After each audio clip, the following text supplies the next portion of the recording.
Bismillahirrahmanirrahim and Assalamu alaikum students. Hope you all are fine and taking my lectures. So students, जैसे कि आप जानते हैं हमने चैप्टर नंबर 8 ऑर्गेनिक केमिस्ट्री को स्टार्ट किया हुआ है। अल्केन्स को हम स्टडी कर चुके थे, उसके general methods to prepare alkane, ये बात हम स्टडी कर चुके हैं।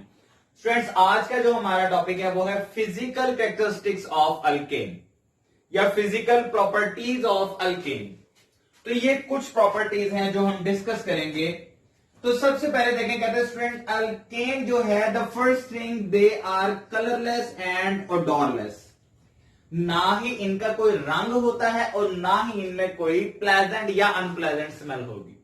ठीक है, पहली बात तो ये सब अल्केन्स में, ठीक है, चाहे वो स्मॉल मॉलिक्यूल्स हो चाहे लार्जर मॉलिक्यूल्स हो, they don't have odour, they don't have colour. Second thing, अब यहां पे आके जरा बात सीखने वाली है, alkanes containing up to number of carbon atoms. अगर स्टूडेंट्स हमारे पास पहले 4 मेंबर्स हों अल्केन के, ये देखें आप, कार्बन 1 टू कार्बन 4, ये basically number of carbon atoms बताए जा रहे हैं। 1 कार्बन वाला अल्केन, 2 कार्बन वाला, 3 वाला, 4 वाला, जैसे कि methane, ethane, propane and butane. अगर first 4 members of alkane family हम बात करेंगे वो किस स्टेट में एग्जिस्ट करते हैं, तो students they exist in gaseous state.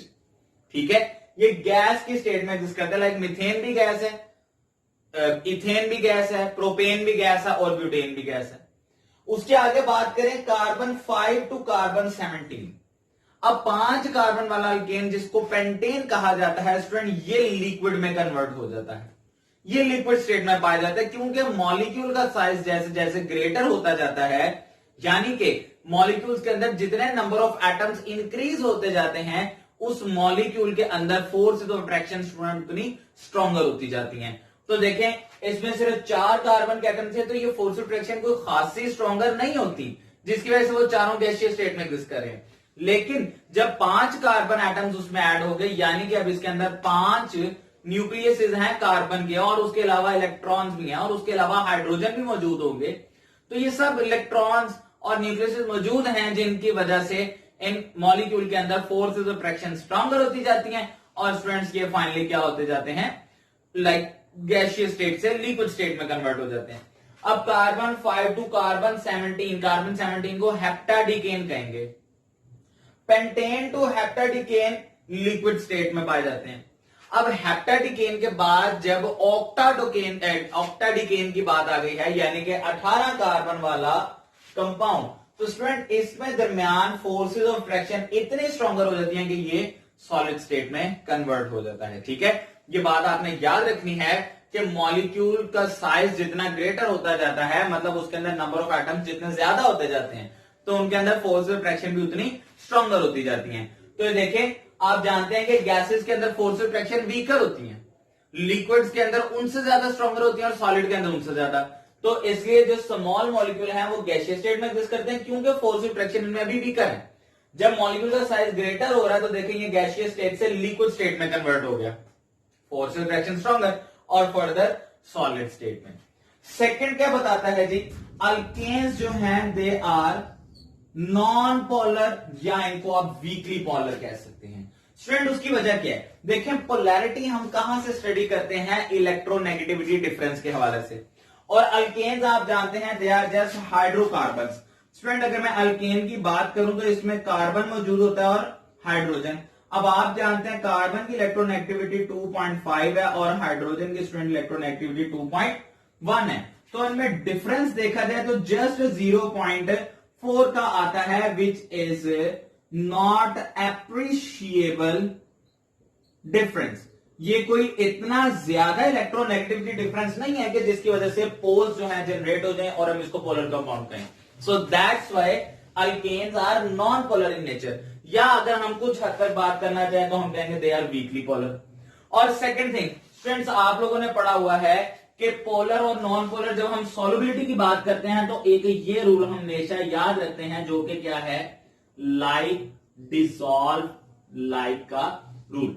Like dissolve like rule क्या कहता है कि सेम नेचर के लिक्विड्स या सॉल्वेंट सेम नेचर में ही डिसॉल्व होंगे। पोलर लिक्विड या पोलर सॉल्वेंट, पोलर लिक्विड और पोलर सॉल्वेंट में डिसॉल्व होता है। तो यहां से अब आप अल्केन्स की पोलैरिटी क्या है, दे आर नॉन पोलर। तो फिर मैं ये बात कर सकता हूं कि they are insoluble in polar liquid, जैसे कि वाटर है। अल्केन्स आमतौर पे पोलर लिक्विड के अंदर डिसॉल्व नहीं होंगे क्योंकि वो नॉन पोलर है, और लाइक रूल कहता है कि सेम नेचर के लिक्विड्स हमेशा एक दूसरे में डिसॉल्व होते हैं। और इसी के बाद एक और soluble in non polar solvent, जैसे कि बेंजीन है, ईथर है, CCl4 है, ये सभी हाइड्रोकार्बन है, तो ये सभी नॉन पोलर होते हैं। सो सेम नेचर में जो है ये डिसॉल्व होंगे, लेकिन वाटर जैसे पोलर लिक्विड्स के अंदर अल्केन्स सॉल्युबल नहीं होंगे, वो इनसॉल्युबल होंगे। फ्रेंड उसके आगे अब बात करते हैं इसके कुछ फिजिकल कांस्टेंट्स की। क्या जी, कहता है लाइक अल्केन्स का बॉइलिंग पॉइंट है, मेल्टिंग पॉइंट है, डेंसिटी है, या हम ऑल ओवर थर्मोडायनामिक्स प्रॉपर्टीज की बात करें। देखें अभी आप लोगों ने पढ़ा है कि जैसे जैसे मॉलिक्यूल का साइज ग्रेटर होता जाता है उसके अंदर फोर्सेस ऑफ अट्रैक्शन स्ट्रॉन्गर होती जाती हैं। तो स्टूडेंट्स यहां पर भी देखें क्या बात करता है, अल्केन्स का boiling point, melting point, density increase होती है। कहते हैं increases when with the increase in number of carbon atoms, कि जैसे जैसे number of carbon atoms add होते जाते हैं, नंबर ऑफ कार्बन एटम्स जो बढ़ते जाते हैं मॉलिक्यूल में, वैसे वैसे उस अल्केन के मॉलिक्यूल की thermodynamic properties like melting point, boiling point और डेंसिटी की वैल्यू भी इंक्रीज होती जाती है। स्टूडेंट्स क्यों इंक्रीज होती है, क्योंकि उसके दरमियान फोर्सेज ऑफ अट्रैक्शन अब स्ट्रॉन्गर होती जा रही है। ठीक है, जितनी स्ट्रॉन्गर फोर्स ऑफ अट्रैक्शन होंगी फिर उसी वजह से उसका मेल्टिंग पॉइंट और बॉइलिंग पॉइंट भी ज्यादा होगा। तो जैसा कि हमें पता है लार्जर मॉलिक्यूल में force of attraction stronger, melting point, boiling point and density greater, और अगर मॉलिक्यूल स्मॉलर हो जाएगा तो उसकी डेंसिटी, मेल्टिंग पॉइंट और बॉइलिंग पॉइंट भी फिर वीकर हो जाएंगे। Second thing, solubility decreases with the increase in molecular mass।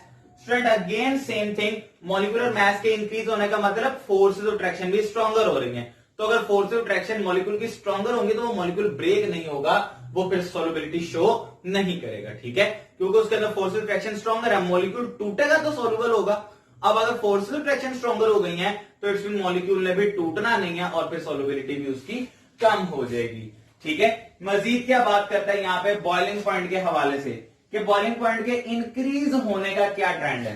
Students आप जानते हैं अल्केन की ये होमोलोगस सीरीज में CH2 ये 3 एटम्स का इजाफा होता जाता है। Like first member is methane, अगर इसके अंदर मैं CH2 ऐड कर दूं, एक कार्बन और 2 हाइड्रोजन, तो देखें कार्बन, एक और कार्बन ऐड हुआ, ये 2 हो गए, और 2 कार्बन हाइड्रोजन, 2 हाइड्रोजन ऐड हुए तो हाइड्रोजन टोटल 6 हो गए। मजीद आगे देखें, फिर से ये CH2 ऐड किया तो अब देखें 2 से 3 कार्बन हो गए, 2 पहले थे, एक कार्बन ये ऐड किया 3, और 6 हाइड्रोजन थे, 2 हाइड्रोजन ये ऐड हुए 8। तो इस तरह से ये पूरी होमोलोगस सीरीज बनती है।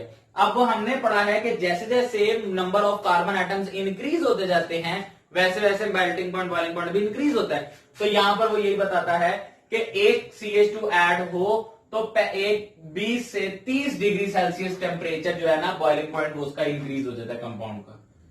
ठीक है, लाइक ये मीथेन था, मीथेन से जो इथेन होगा इससे इसका बॉइलिंग पॉइंट जो है वो 20 से 30 डिग्री सेल्सियस ज्यादा होगा।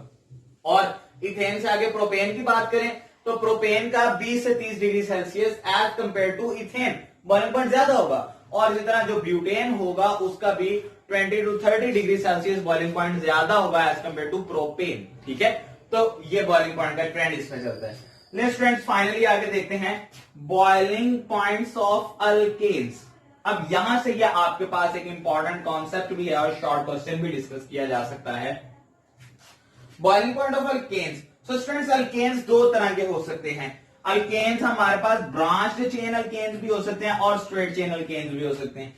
ठीक है, तो पहले ब्रांच चेन अल्केन की बात करें तो इनका बॉइलिंग पॉइंट आमतौर पे लो होता है, कम होता है। उसकी वजह क्या है स्टूडेंट, ये 2 वजूहत लिखी हैं। एक तो weaker polarisability, second thing weaker intermolecular forces. देखे ना, जब मॉलिक्यूल ब्रांच में कन्वर्ट हो जाता है तो बेसिकली उसका सरफेस एरिया इंक्रीज हो जाता है।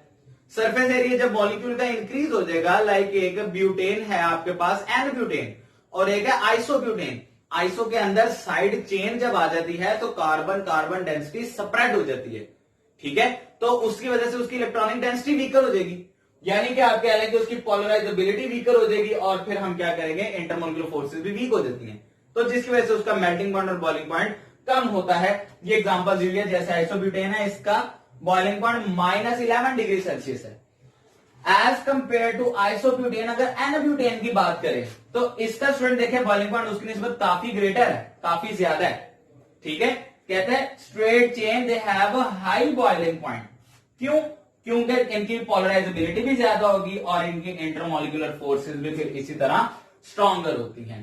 ठीक है स्टूडेंट, एक लाइन मैंने यहां पर लिखी लास्ट में, वो बुक के अंदर बात करता है मेल्टिंग पॉइंट्स की। तो जैसे जैसे बॉइलिंग पॉइंट बढ़ रहा है मॉलिक्यूल का साइज ग्रेटर होने से मेल्टिंग पॉइंट भी बढ़ता है, लेकिन मेल्टिंग पॉइंट के इंक्रीज होने का जो ट्रेंड है स्टूडेंट वो रेगुलर नहीं होता। यानी कि जैसे इसमें तो हमें पता था बॉइलिंग पॉइंट में 20 से 30 डिग्री बढ़ना है, लेकिन उसमें हमें नहीं पता होता कभी 2 डिग्री बढ़ सकता है, कभी 20 डिग्री बढ़ सकता है, कभी 40 डिग्री बढ़ सकता है, कभी 5 डिग्री बढ़ेगा। तो रेगुलर ट्रेंड नहीं है मेल्टिंग पॉइंट के इंक्रीज होने का, लेकिन मेल्टिंग पॉइंट इंक्रीज लाजमी होता है। ठीक है, तो स्टूडेंट्स ये आपके सामने फिजिकल कैरेक्टरिस्टिक थी अल्केन्स की। इनमें अगर कोई क्वेश्चन हो तो आप कमेंट सेक्शन में पूछ सकते हैं। Thank you so much.